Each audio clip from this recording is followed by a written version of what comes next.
Hi, everybody. My name is Jen Paffenroth. I'm the Business Support Manager at IEC Thermo. Today's our 7th Webinar Wednesday episode, and I'm so glad to see several of you joining us here on Zoom and also on Facebook Live. So thanks for joining in.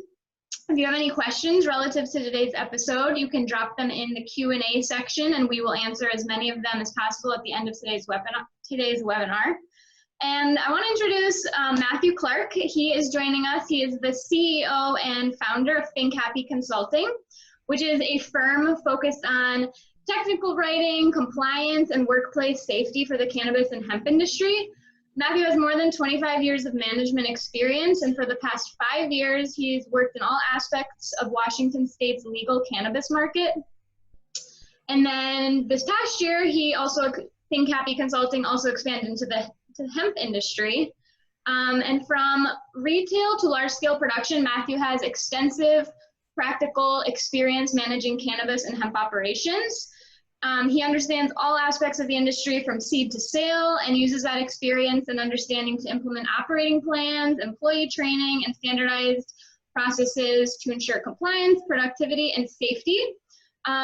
He is an industry expert, and I know you're going to learn so much from him today. So Matthew, take it away. Thanks, Jen. That is a great introduction, and I appreciate it. Thank you and all the IC folks for having me here today as part of your webinar series. I often get to speak about IC and drier things, which is always fun, but this is something that's kind of near and dear to my heart also. So I think it'll be fun to share this presentation with you.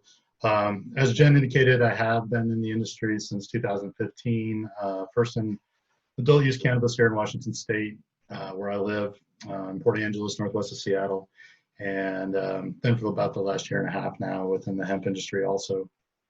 So prior to that, I worked for some time in the public sector, and that really kind of prepared me for what we've ended up doing with Think Happy. And in that position, I was a co-compliance officer and did safety for a municipality.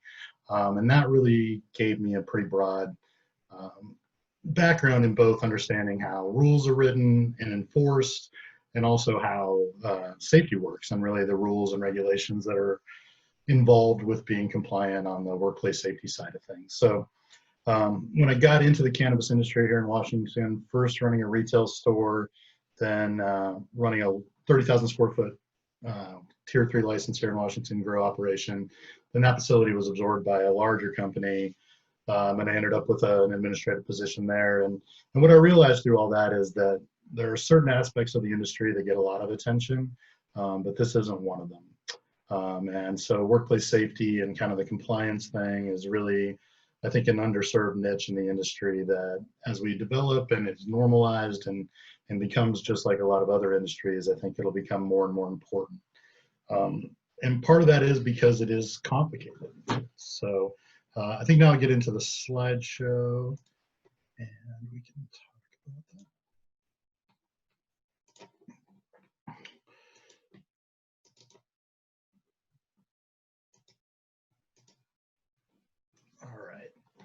All right. So yeah, it's complicated, workplace safety and health. Why are legal hemp and cannabis workplaces complicated?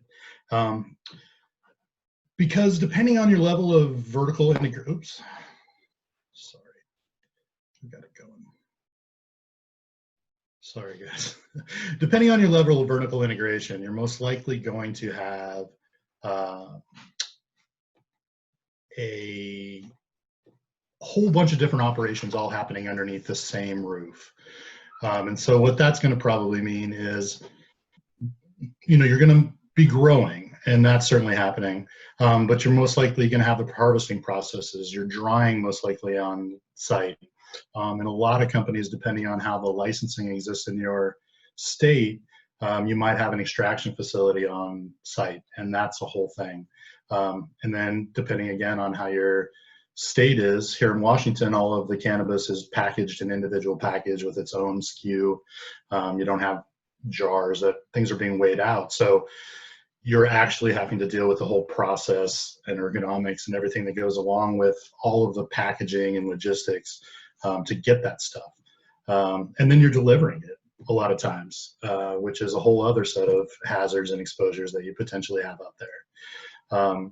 And so really depending on your level of vertical integration or the laws within your state, it's very common for the same facility to have multiple different things to think about. And then because you're, part of that process is agriculture and growing, you have a whole set of regulations related to pesticides that we'll talk about also. And I think another thing is that, because these industries are new, you have a lot of new problems that are having to be solved, a lot of people doing things for the first time. And so not necessarily always understanding what the safety implications of that. Also, a lot of new equipment is being developed all the time. And a lot of that equipment doesn't really come out of the manufacturer in a way that OSHA would consider to be safe. And a lot of that usually has to do with the guarding that's on the equipment. But just as an example of that, I was at a conference about cannabis safety, and they pulled up a slide, and it was literally a machine the facility I was at had just purchased for trimming, and they were using it as an example of a very unsafe machine. And really because it just has a lot of really big scissor blades and no way to guard them, which unfortunately, it was pretty effective, but not the safest thing. And then there's also a lack of recognized standards. I think we've seen it in lots of different aspects of the industry. But when you, or generally speaking, because it's been federally illegal, when you're talking about the cannabis side of things, OSHA or any kind of federal government guidance, the federal Department of Agriculture, or the EPA, they've all been really hands-off. And these are typically the agencies that would set standards that the states would then look to adopt, right? So that's sort of created a void. Now, with the Farm Bill in 2018 and the explosion of the hemp industry, I think that's changing, right? And I think a big example of that, and we'll talk about more, is that there's now 25, I think, pesticides that have been listed by the federal government for use on hemp. Since 2012, the federal government has not previously listed anything for use on that plant. So hemp brings in a new aspect to this because of its federal legality. And with that, I would expect more regulations to also come along with it. Sorry, I'm messing up my slideshow here pretty good. So why do you need to have a workplace health and safety program within the industry? I apologize, guys.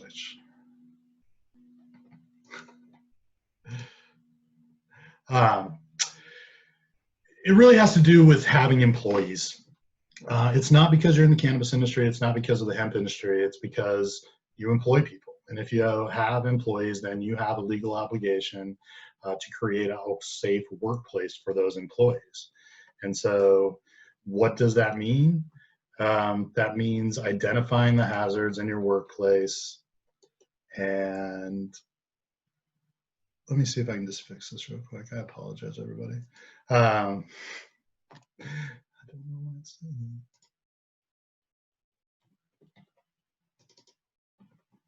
So as an employer, you have a responsibility to identify the hazards that are in your workplace and protect employees from those hazards.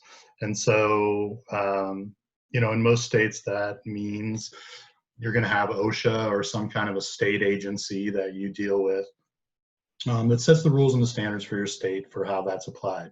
And it's often different for agriculture, but it is something that if you have employees, you need to be aware of. The reality is that most people don't find out about their responsibility until they have an employee injury or they have an inspection. Because if you don't have an injury, it's not part of the process to get licensed or to get into business to show anybody that you have the written plans that you're really supposed to have, that you're doing the training that you're supposed to have. Instead, it's very much a reactionary system where, if you get to the point where you have a work comp claim, then somebody's going to show up. If you have somebody call in a complaint, an employer or something, then they're going to show up. But you don't have to show them your safety plan to get a license and to get into business. And so what I found is that most folks are don't know about these responsibilities that they have. And really, at the end of the day, it's about protecting employees, but it's also about protecting your investment in your business, by making sure that you're not creating unnecessary risk in the event that you do have an injury or an exposure that could lead you to problems. So who does regulate workplace safety in cannabis and hemp? It's kind of a little bit of a mishmash. Up until on the cannabis side, it's really only been handled at the state level. And that includes things like pesticides. Until the EPA approved these pesticides for hemp in the last few months, the only pesticides that had been, each state had set up a list of approved pesticides. And each state, through their Department of Agriculture, was coming up with that list. So Oregon's Department of Agriculture has an approved list. Washington, they have an approved list. They work together, but a lot of that is just sort of based on the best available science and guesses that they have now, right? Taking products that are approved for general food use crops or different things that seem like they'll work for this, and adding those to that list. But that list gets updated pretty regularly, because what you might find is that, something may be found in the product that isn't listed on the label.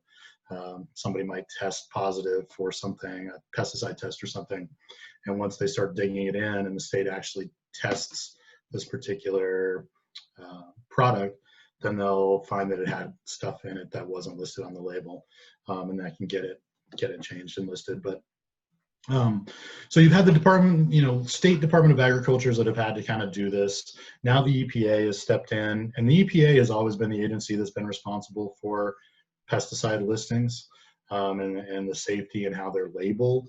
We'll talk a lot about labels as we go on. As far as workplace safety and health, you have a couple of different things going on. It really depends on the plan that your state follows. So states typically have their own OSHA or workplace safety program that is modeled on federal OSHA but has its own rules, makes its own policies. And then you have some states that really just have adopted the federal rules. And so depending on how that goes, if it's a state that's really just adopted the state level rules, and you're in a state where they have legal cannabis, they actually have started to develop some resources, but you're really going to have the same responsibilities that any other workplace would have. And here in Washington, they really have made an effort to do more consultations with folks to get out there and kind of raise their awareness, but folks are a little bit hesitant to do that at times. So. But now with hemp, I think you'll see a lot more regulations starting to come from obviously the U.S. Department of Agriculture, who is in charge of the hemp program and is going to provide a lot of rules as this develops. And then also the EPA and getting more pesticides, more fertilizers, more different products approved for use on hemp. I think that will definitely be coming a lot more. Sorry to do it this way, you guys, but it seems to be the way it works. And so we talked a little bit about some of the differences between cannabis and hemp and how it applies to safety rules. Hemp being federally legal does allow for federal agencies to provide guidance.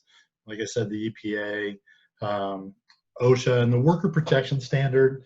We'll get into that more as we go along. That's really something that state ag departments also enforce. So it really does apply to cannabis, regardless of the hemp or cannabis state. Another big difference is that, hemp is considered an agricultural product across the board. Cannabis is not. Here in Washington State, cannabis is still not considered an agricultural commodity. And that makes a difference in the way that it is regulated.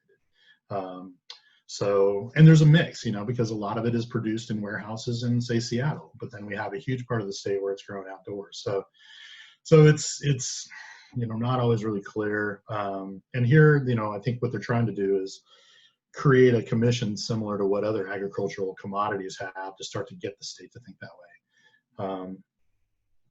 But state OSHA, those are always going to apply, and the Worker Protection Standard, and we'll talk about that some more, but that's really related to pesticide training for your employees. Both, I can't say enough, and we'll get into it more as we go along, but the label is the law. So when you're talking about any of these products or any of the chemicals, pesticides, fertilizers, anything that you're going to have at your facility, it's all about what's on the label.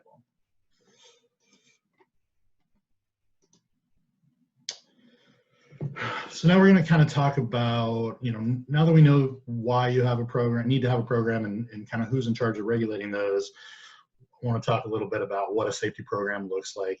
For folks on a big agricultural operation, this is obviously going to look different because ag in some ways operates differently under OSHA regulations. But I think you'll see a lot of applications when we get into the worker protection standard portions. But really for any business, it's, I'm a firm believer that you can't have enough documentation if you do it right, in that this is how, you have the opportunity to protect your business by putting into writing how you do things. So if there's ever a question later on about how often an employee is supposed to clean something or how often somebody's supposed to do something, you've got something to fall back on. Otherwise, it's a lot of he said, she said, and that doesn't really get anybody anywhere. So generally within an occupational safety and health program, you're going to have a few different elements, written safety programs being a big part of it. Pretty much all states are going to require you had to have either a safety committee or monthly safety meetings. And that's going to vary a little bit state to state, but there needs to be some structure to those, and you're supposed to keep records of have sign-ins, those kind of things.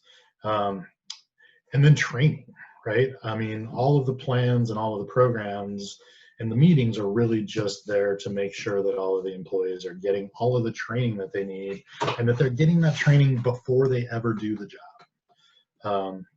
I have managed a number of businesses in this industry, so I know what it's like to need to have filled a position for weeks and then get a new person in.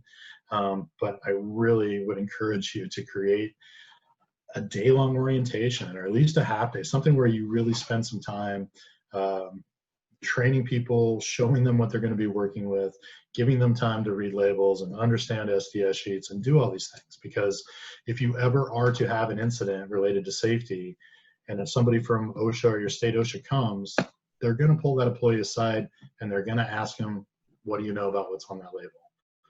Do you have safety meetings?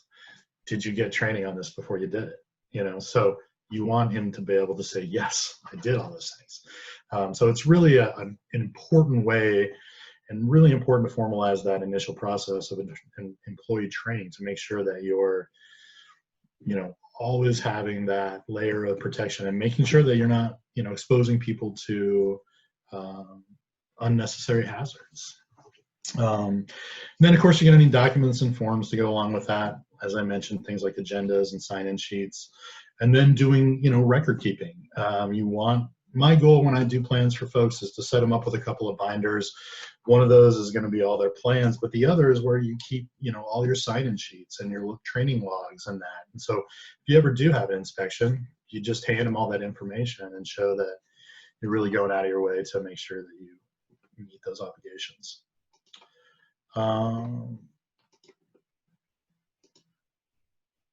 Several different kinds of written plans, and that's going to sort of depend on what's going on at your facility. And again, this is really going to depend on, like I said, your level of vertical integration.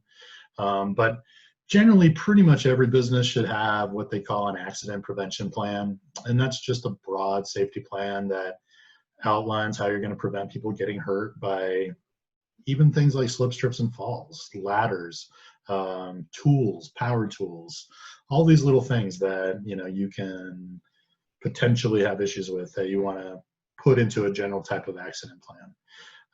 An emergency response plan, that's going to be, what do you do if there's a fire? What do you do if there's a tornado? What do you do if different things happen? And kind of give people some guidance. What do you do if there is an office fire and somebody needs to shoot off a fire extinguisher? Have you trained people for a fire extinguisher? Do they know that, they probably don't want to shoot off a chemical extinguisher in a room with a lot of product because it will all be compromised. Chemical hazard communication, that's really how you communicate with your employees about the chemicals that you have on site, how those are stored, SDS sheets, all those sort of things. And that's a really important thing because chances are you're going to have some chemicals on site that can hurt somebody. And it might not be the things people think of, but rooting hormones, which are very common for adjusting pH and such, will take out somebody's eye real quick. So taking these kind of little things, cloning gel, I mean, these things in your eyes can do a lot of damage. So they're sort of taken for granted within the industry. And I'll talk a little bit more about some of the confusion about what is a pesticide, et cetera. But that's a really key part of this. And it really ties into the worker protection standard that we'll talk about. Because if you're doing that part and this part, you know, that's where you have a lot of potential exposure. If you do have chemicals on site that do require a pesticide, or excuse me, a respirator per their labeling, then you're going to have a respirator protection plan. And that includes medical fit testing, evaluations, all that fun stuff.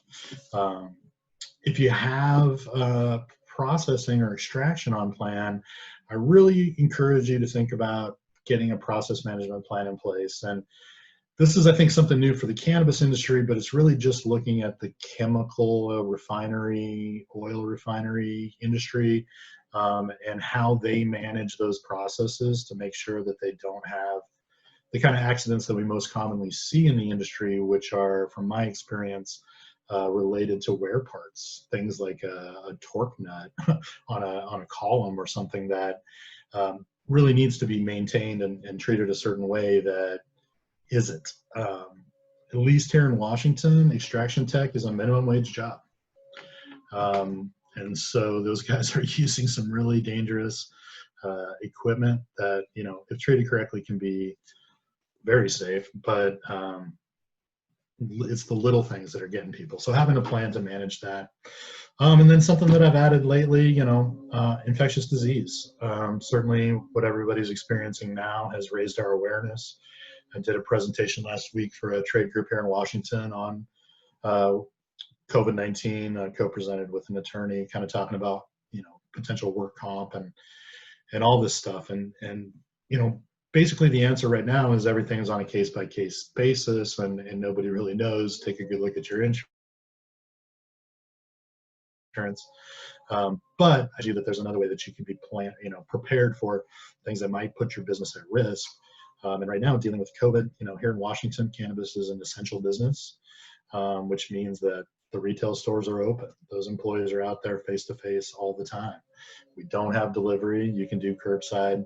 But it's been interesting to see, you know, it has not quite been the gold rush of opportunity that some might have thought because of the extra expenses of dealing with those things, having to adjust hours, having employees that don't feel comfortable working, and dealing with those issues, and not getting a lot of great guidance from the state or others on, if I have an employee that tests positive and they work today, what do I do?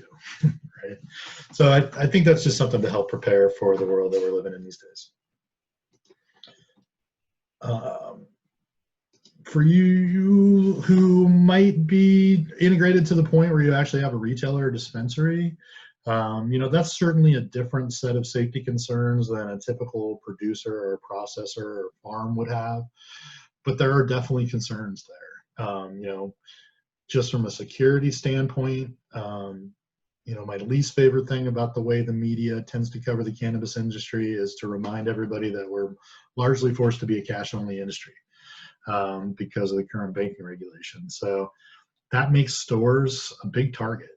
And so there's a lot of perception that these are easy places to go. And so, you know, having basic accident prevention and things like emergency action, but having a store security plan, having a log, incident log, so you can keep track of, you know, customers that get upset, things that happen that could potentially lead to other things, and workplace violence prevention.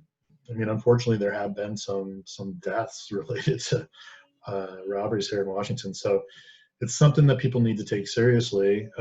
Just like a lot of retail here in Washington, they're allowed to be up until midnight, and so many of them are. And so that puts you into kind of a late night retail. And here, they're, unlike, say, Colorado, there's no armed security. You're not allowed to have a gun on a licensed site. And so you want to make sure that you're putting your employees in the best, safest position by having some plans and a little bit of training to prepare them, you know, if they do end up in one of those situations.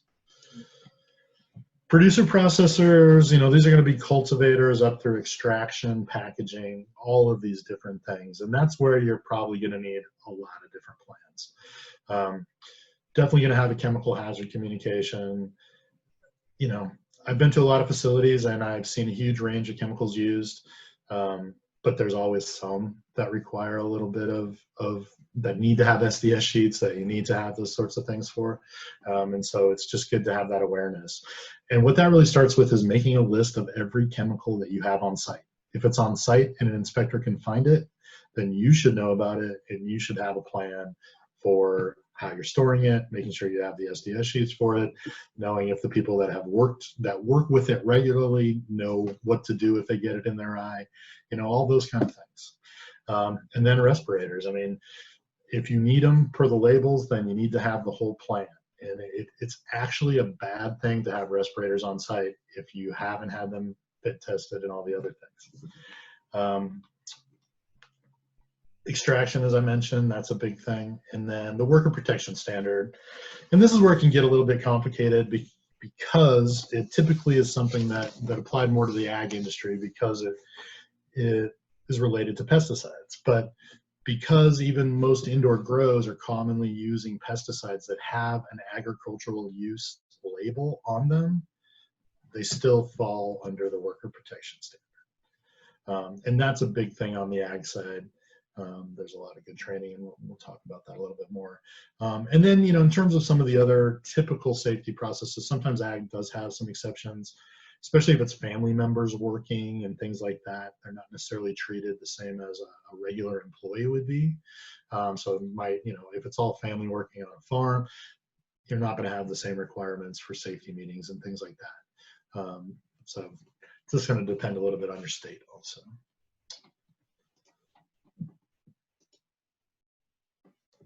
So as I mentioned before, employee training, this is where I think it's really kind of the most difficult part of all this, because I set up plans for folks, and that's sort of the easy part, right? I can see what's going on in your facility, and I can get you the right plans and identify who's going to be responsible for different things, and get all the paper together, and we can do that initial round of trainings to get everybody up to where they need to be.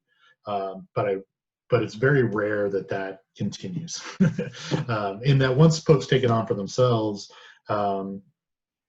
it's tough because you've got a lot of other things going on at a facility, whether that be a retail store, a farm, a cultivator, a processor. You know, the days can't be long enough. And so these are the type of things that I often find are on the edges of people's overfull plates, and they have a real awareness that they need to get to it and that's something they need to do, but they can't quite do that, or they just can't quite find the time, or the resources are a little spotty. And that, you know, if I'm trying to get my guys in the grow to buy into what we're talking about, does showing them a safety video that was really designed for construction workers, you know, is that gonna get the message across? And unfortunately, that's the majority of the type of content that's out there right now. You know, because it's legally required, states do offer a lot of potential programs, templates, training videos, different things, but they generally tend to skew towards construction or bigger industry. And so sometimes they're really applicable, sometimes not so much. But I really recommend is having some kind of a new hire orientation in place. And that's really, you know, I like to put together a training that really covers all of your accident prevention, your emergency action plan, your chemical hazards, kind of all in one setting. That way they get a good orientation of what things are like, what the plan is, all that. And then if there's more specific training they need to do on their job functions, say chemicals they're going to be working with, or pieces of equipment that they're going to use regularly that take some additional training, they can get all that before they start. And I really recommend that you build in some kind of an orientation process, because otherwise the natural thing is just to have them hit the ground running. And before you know it, they're 2 weeks in and they've learned the job, but they never got the training. And if they did have an incident, that could be a potential risk for you. Like I said, with retail security and workplace violence, I think getting those folks, you know, I think we all hate that that we have to worry about active shooters. It was something I really realized when I was working for a municipality developing those plans, who has since then actually had an active shooter. But the reality is you need to kind of prepare people for the potential, which is that these things can happen just about anywhere. So There's a lot of decent videos out there. There's kind of the Run, Hide, Fight, or ALICE, I believe is the other acronym that's becoming popular on law enforcement training. But it's really just to kind of get people to think, if you're in this situation, what would you do? Where would you find a place to hide? How would you get out of there? You know, and the same thing in a retail store. Worker protection, pesticide workers, handlers, that's a training that, you know, if all your employees that have any kind of access to product that is treated with pesticides are going to fall into one of those two categories. You need to categorize them and then make sure the right people get the right training. The workers training is shorter. The handlers training is more intense, a little bit longer, but they're both pretty straightforward. And I'll talk a little bit more about how you can get people on site that are allowed to give that training. Respirator, medical and fit testing. So this is really the toughest one, in that, you know, if you end up and you need to have it on site, it's a little bit of a challenge, because having the, you know, it's enough to get the plans, but you get the people fit tested. You know, you can't really get fit tested with a beard. Nobody wants to shave their beard. You know, it's pretty easy to get the medical evaluation, but that's just the beginning, right? Then you have a written plan, you have somebody that's assigned to that, and then you're training people on this stuff. So it's something that you need to take seriously. If you've got a bunch of respirators laying around and you don't know about any of this stuff I'm talking about, that's a ticket all on its own. Chemical hazard communication, that's going to be training on what kind of chemicals are around, how they would be able to read the labels and understand some of the symbols. And then, of course, SDS sheets, you know, the location and how to read them. Used to be called MSDS sheets. So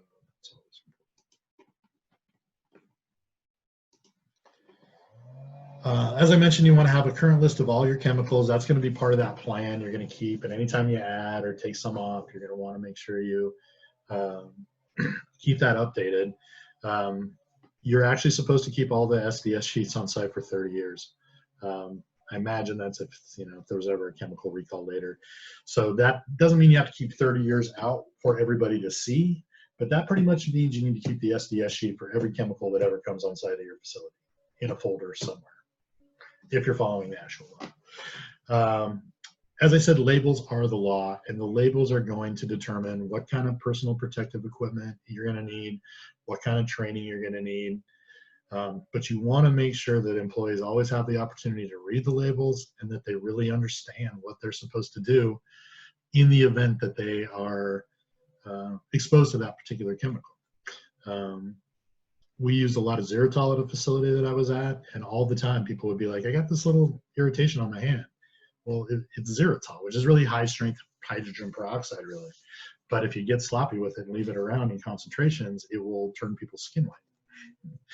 So, you know, nobody really got hurt with those, but it just shows you that you need to have an awareness of things, because people tend to get it in their head that certain chemicals, because they're maybe organically listed or something else, aren't a pesticide, aren't, et cetera, et cetera.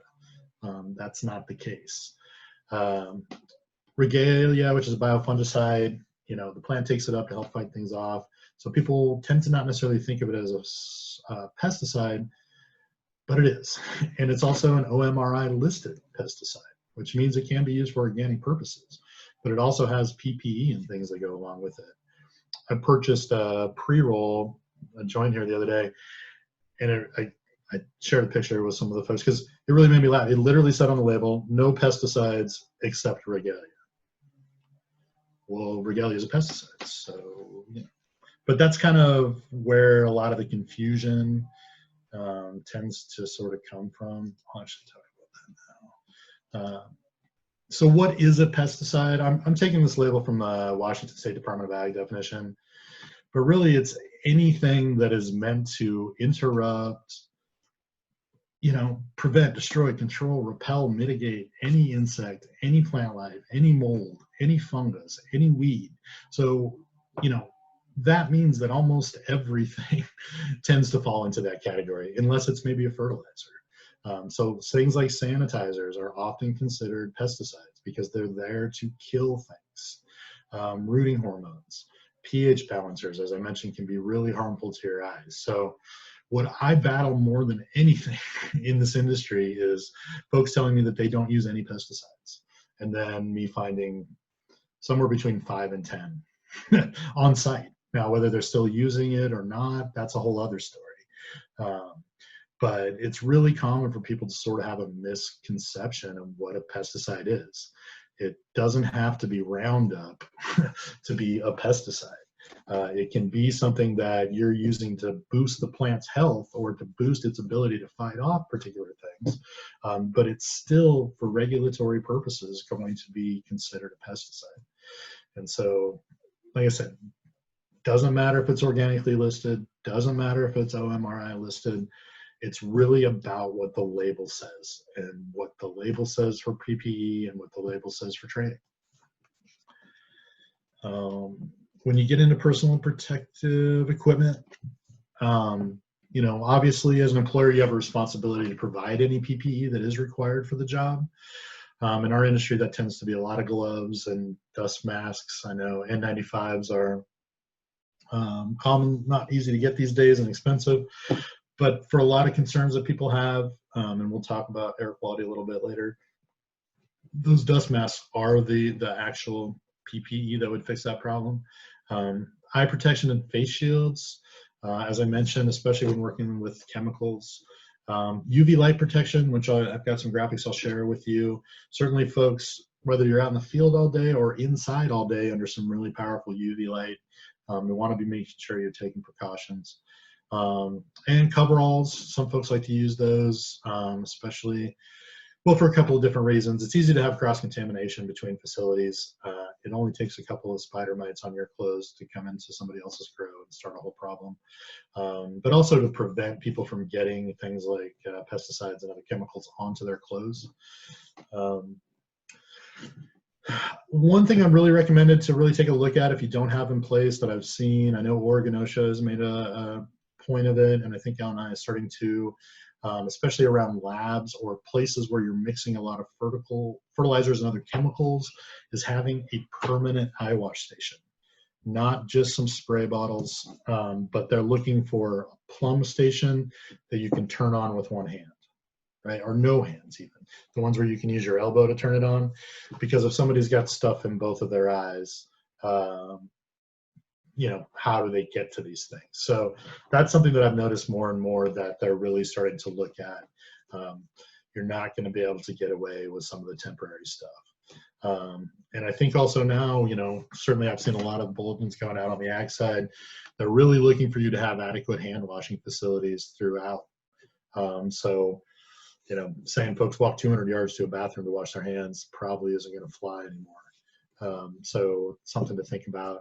And then, you know, for pesticide spraying, you're supposed to have decontamination supplies available anyway, soap and water. So, you know, for some guys, that's just having a garden hose nearby.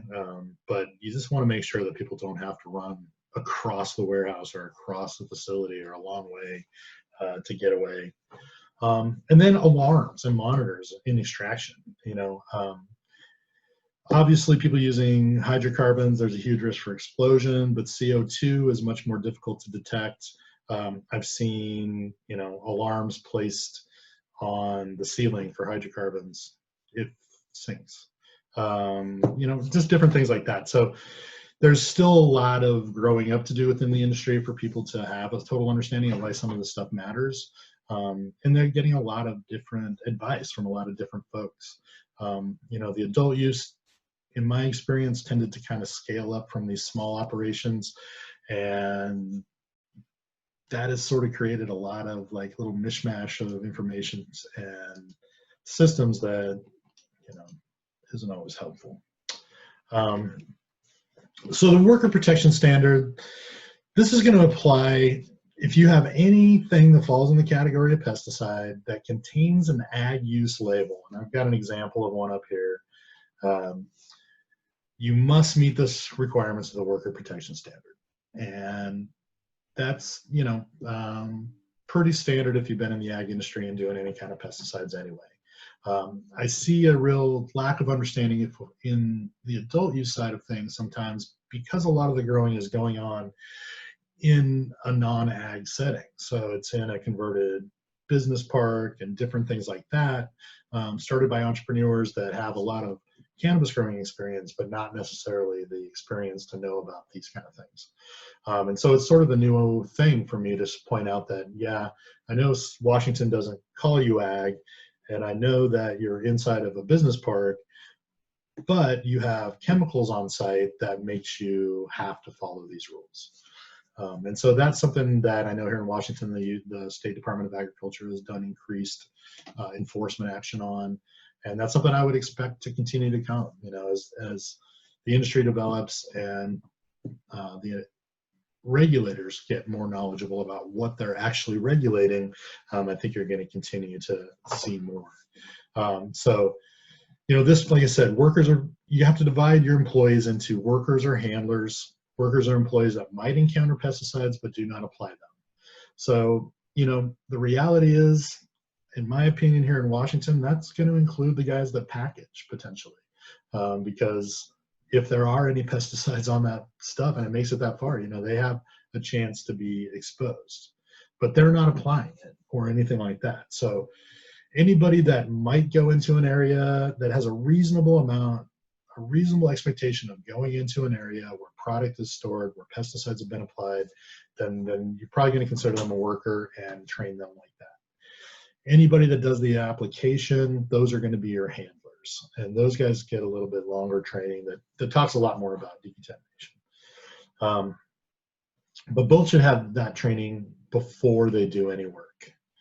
And to do that training, the trainer needs to be certified.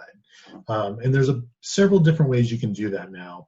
One way is if you already have a licensed pesticide applicator on staff, that person is then considered a train-the-trainer type person for the worker protection standard. So if you have somebody at your facility that holds that license, that's usually required if you're spraying a pesticide that is more dangerous. I always forget the technical term. So that's a good thing. If you don't have that, the PERC, which is a Pesticide Education Resource Council, has created an online way that you can now do that. And so, you know, I think it costs about $35. You watch a presentation and complete some information, and that can get you certified to be a trainer. And so that is very helpful to have somebody on site who's going to be able to do that for you. That way, every time you have new folks come on, you won't have this task of trying to find somebody who has that certification. Because really, the training, you know, mostly consists of showing them some videos and then making sure that they really understood them, giving them the opportunity to ask questions about it and make sure they understood that. So it's not really a lot of technical skill needed. It's just having a good understanding of the process. So I really recommend having somebody that's going to be able to do those trainings for you on site. The other big part, aside from the training involved with the worker protection standard, is having a central posting. And this is an area that is where the employees that use pesticides, workers or handlers, are going to see it. So it needs to be a high traffic area. This can be an employee break room, it can be someplace, but you want it to be something where people regularly have access to. It can't be back in an office or somewhere else. And there you need to have the EPA poster, and there's an example of it here. And on that poster, there's a spot for you to list the emergency contact information for nearby medical facilities. So you want to always have that up on the poster. And then you're going to have a log that's going to show your pesticide applications. And so everybody can see what has been applied, when it was applied, what the return interval was. And that's why that wants to be in a central location so everybody has access. And the idea there is that you just want all of your employees to be informed about what they potentially could be exposed to. So, and you know, the time and date that it was applied, restricted entry interval if there was one, and that's the amount of time that you're supposed to wait before re-entering a space after applying a pesticide. As I mentioned, emergency information in that poster.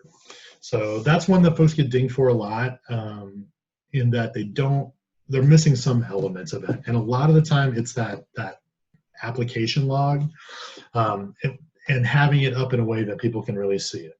So just make sure that you have that. Respirators. Yeah, we talked a bit about this before. Again, it all depends on the PPE and the labels, and it's required, but if it says that you need a respirator for any application, then you need to have one. And so sometimes you'd be kind of surprised. So it's always really good to understand the label. If you do need to have respirators, then you need to have a plan to manage them. Like I said, fit testing, the medical evaluation, and training. Cartridge selection, of course, mostly organic vapors and things like that, but depending on the type of pesticides you're using, making sure you make the right selections. But here's one that I've noticed people get dinged for a lot and in trouble: storage and cleaning. Those respirators, I really recommend, if you get respirators, get some kind of a bin or something to go with them, even a Ziploc bag too, so that they can keep the cartridges clean and separate. They're going to look at that, not just that you have a plan, not just that you have respirators, but that they're actually kept clean and in a good, usable situation. So it doesn't do anybody good to have a dirty respirator on. And if you don't have those elements, then I really shouldn't be able to find a respirator on your site. Because then it's an N95 mask should do the job. And if it's above an N95 and you need to have a certain kind of respirator, then that means you need to have all those other elements. So,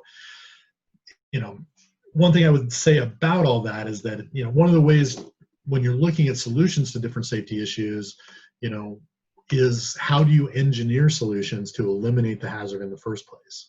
And so when you're looking at the pesticides that you're bringing on the site, and you're looking at even cleaning agents, really look at what the PPE requires, because you could inadvertently bring in a product not understanding that all of a sudden you have an obligation to have a respirator, even the way that you're using it on a daily basis might not require that. And then all of a sudden you get an inspection and you go down a road you didn't even know you were on. So it's one of those things where you can take a moment to read the labels of everything that you have on site and then go backwards from there and figure out, is this product that I'm using worth having to maintain a whole respirator program to go with it, or is there another product out there that will give you similar results? And sometimes that is a good way to kind of force yourself to look at your processes and maybe find some more new innovative solutions. Some other common safety issues, general poor housekeeping, slips, trips, and falls is still always in the top 10 for work comp claims. And a lot of that is people tripping over boxes in the walkway, or, a lot of different things. Improper storage of chemicals and pesticides. This picture here is the spot where these people actually change in and out of the PPE that they use for applying pesticides. What's not shown in that picture is on the other side of the room is where they're propagating all their clones. So, it's not always the smartest thing. And having proper storage, all those different things can really lead to things you don't want in the future, or you end up with a little clump of chemicals over here that you're not really aware of that all of a sudden the inspector finds, or just silly things. So having good housekeeping, having a monthly inspection list, and having people go through and keeping track of those things, it's very helpful. Another big one that gets people, and not just in this industry, really any industry, is having inadequate electrical outlets. If you're using an extension cord in place of something that should be permanently wired, that's not allowed. What they call daisy chains or anything else. So if you're running an extension cord to a power strip, that ain't cool. Because what they're going to say at the end of the day is you need to have the power where it needs to be, right? Because there's a lot of bad things that could happen there. So that's a real common thing that people get written up for, just not having enough power. I worked at this awesome facility where they put the same amount of outlets in every room, regardless of the size. So we had like 3 outlets in this giant processing area and a lot of things running off of that. So, you just end up in situations where you've got if you see extension cords, going over doorways and through walls, and that's not good. You need to look at getting those permanently wired. And then, like I said, improper storage of PPE, it doesn't do any good for people to be issued a mask or coveralls or anything, and then have them keep it in a dirty way. If people are applying pesticides, it is really good for them to have a separate change of clothes or something that they leave at work. But then they want to make sure that that isn't just a big old mess anyway. And cut, things that you shouldn't have to mention, but label your cups. Like, people love to pour a little bit of chemical into a cup and then carry it out on the grow and set it down. Well, everybody else is out there using solo cups to drink stuff. So just little things where potentially something bad could happen just from kind of the sloppiness. And ladders. If you have a ladder at your facility right now that you are planning on fixing, throw it away. It isn't really fixable. Once it's got a dent in it or a ding, it's been compromised as far as OSHA or anybody else is considered. So you really need to get a new ladder. See lots of places that they just have them stacked up waiting to fix someday, because it's hard to throw away something as expensive and big. But the reality is that it's more of a risk and hazard for you to have it there. And a lot of people, I can't remember the current number, but it's amazing how many people have their lives changed by a fall off of a ladder. And it doesn't have to be a tall ladder. I know a guy fell off a 3-foot ladder that has a permanent limp. I know a guy that fell off a 20-foot ladder, and that changed his life forever. So that's something. I know a couple of the safety guys I work with for the state, that's their big pet peeve, is ladders. So it's just one of those things where you can avoid a fine by just having an awareness of these kind of things. And that, I should also say, if you're doing a job that regularly requires you to get up in the air, right, above 6 feet, then maybe look at engineering a solution that doesn't always involve a ladder, right? Maybe you need a scissor lift, or maybe you need to invest in some scaffolding that will allow you to set that up and do that safely. So again, you can always look at ways to kind of engineer. Safety meetings, pretty much all states now require some kind of a safety meeting. And that usually requires at a minimum that you have some kind of an agenda, usually covering any kind of near misses or accidents that you may have had at the facility, and keeping records of those, including some kind of minutes. So really, they're trying to move you away from just having a plan on paper and into having an effective plan, right? So, and safety meetings and requiring you to track those is one of the ways to kind of show that you're actually a little more involved in what's going on. Safety meetings used to have a whole other meaning to me back in my restaurant days, but now it really can be an opportunity. What I like to do when I set up programs for folks is provide them with about 6 months worth of training, so that for each of those each of those meetings, you'll have a topic that's kind of reinforcing the new plan that you just got going. But beyond that, just like anything, making sure that you're keeping up with new things, and then also understanding, like, this is the time, if you have a new chemical, you can make sure everybody knows what it is. If you got a new piece of equipment, you can let everybody know. And if you did have a near miss, that's a really important part of safety these days. Traditionally, everybody has kind of not wanted to report safety incidents.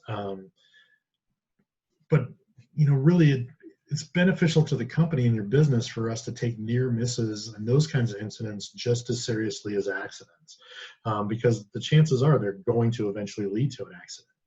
So if somebody can potentially get hurt, and they didn't today because they sidestepped the box that fell, but you probably need to go back and address the issue of, why is the box falling? Is it too high? Are they stacked too high? Or is there something going on to prevent those kind of things from happening?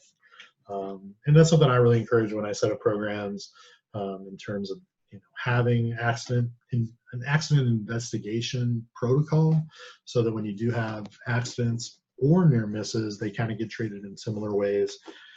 Not to try to get anybody in trouble or to point blame at anybody, but to get to what the root cause of the accident or the incident or near miss was, and prevent it from happening again. I've been asked several times about, what I think are kind of some of the looming issues for the industry when it comes to safety. And these are the two that I really think are out there. Ergonomics. There's not a OSHA standard on ergonomics, and most states don't really have laws that actually enforce ergonomics. It's much more of a case-by-case basis. This is things that result in something like carpal tunnel. But when you look at how this industry is done, the amount of pruning, trimming, awkward positions, long periods of sitting and standing that it currently takes to get a lot of the product that people want in stores, that takes a toll on folks. I've managed people that are spending 8 hours a day hand trimming cannabis. And, we've tried a lot of different ways to try to avoid these sort of things. So I think it's important to build in stretching into what you do if you have folks that are hand trimming, or even pruning out in the gardens a lot. So after break time, taking some time to do those sort of things. And then having some kind of rotation. So, maybe somebody sits for part of the day, but there's some standing stations or just different things, because when they need that ability to move around to avoid stressing out particular areas. And then the other part of this is air quality.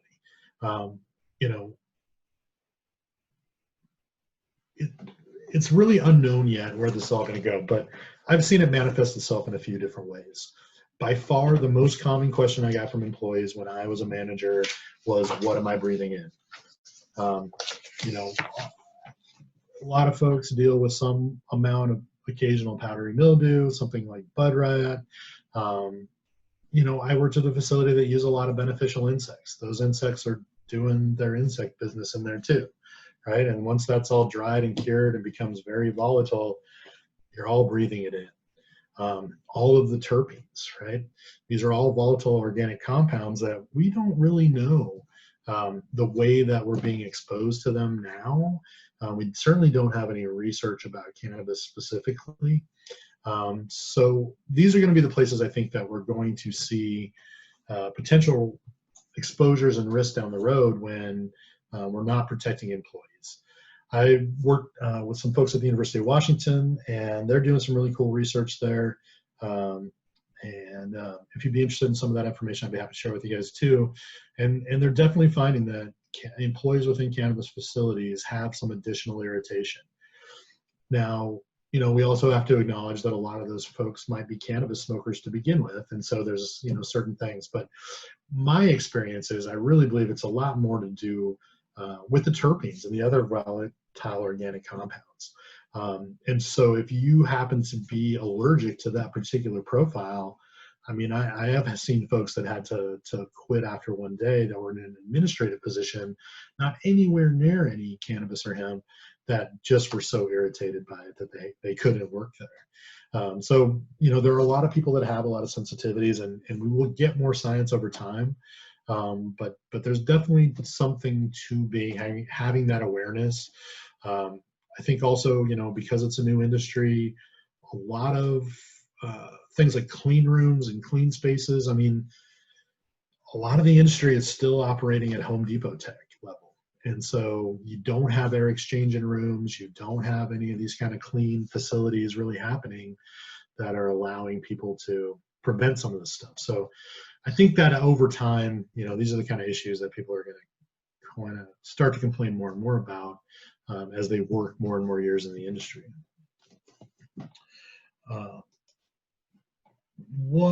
So yeah, the University of Washington folks, they're doing some research now on, there we go. Like I said, volatile compounds and respiratory things.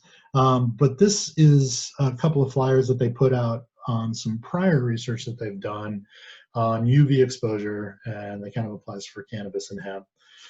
So these are two different flyers that talk about indoor and outdoor, and kind of give you some hints. But what I've seen a lot is that, especially indoor, and as people move to greenhouses and light augmented situations and different things to extend their growing seasons, you sort of forget that you're trying to create a little miniature sun indoors, and that means you're exposing people to the same kind of UV rays. and that if they're in there pruning for 6-8 hours a day, that can take a real toll on them. So I think it's become very common to see big brimmed hats and things like that for folks that are pruning. But yeah, eye protection, UV eye protection, it's important to have that available and really encourage people to use it. Long sleeve pants and shirts, even though it can get hot in there, I mean, that's going to help protect them. So another thing that folks want to take seriously, because farmers know you're out in the sun all day, that can take a toll. And then, record keeping, which is always the least fun of all this, but it's really the way that ultimately at the end of the day, you protect your business. This is how you show that you have met your obligation and done the things that you're supposed to do. So it's good to have that assigned to somebody to make sure that it's part of their specific duties and has that responsibility, so that that person is making sure that everything is collected. So documentation for your trainings, your pesticide application logs, keeping up with the central postings, and any kind of employee records. And like I said, 30 years for your SDS sheets. So just, if you have a chemical on site, just make sure you plug that SDS away, even if you're not using it anymore. And, why care about safety? I mean, aside from wanting to make sure nobody gets hurt, it does have a cost at the end of the day. Employee injuries can certainly be costly. Your work comp rate is directly affected by the number of injuries you have over time. So, that's one of the ways you can help lower your work comp costs, is to make sure that you have a safety program, create a safety culture, they say these days, to try to help minimize your risk there. But then, of course, there's always enforcement fines and actions. And I have seen some pretty big fines handed out here. And, at the end of the day, you're going to pay the fine. You're going to have to put a safety program in place to show them that you're doing anything. They're going to reduce the fine a little bit, but it's still going to take a whole bunch of money that you wanted to use for something else. And in this industry right now, typically,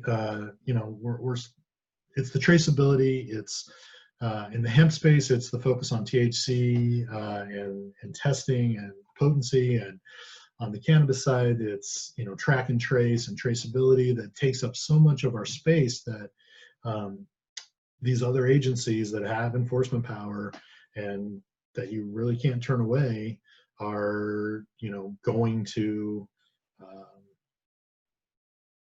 be there. So it's important to protect yourselves from that. And then, of course, misproductivity. Nobody wants to have employees leave. So that kind of brings me to the end. I think we're hitting about an hour here, so I'll get out of here so we can answer any questions. Yeah, perfect timing, Matthew. Thank you for sharing all that information. It looks like we have only one question right now, so if you do have a question, feel free to type it in and Matthew can answer it.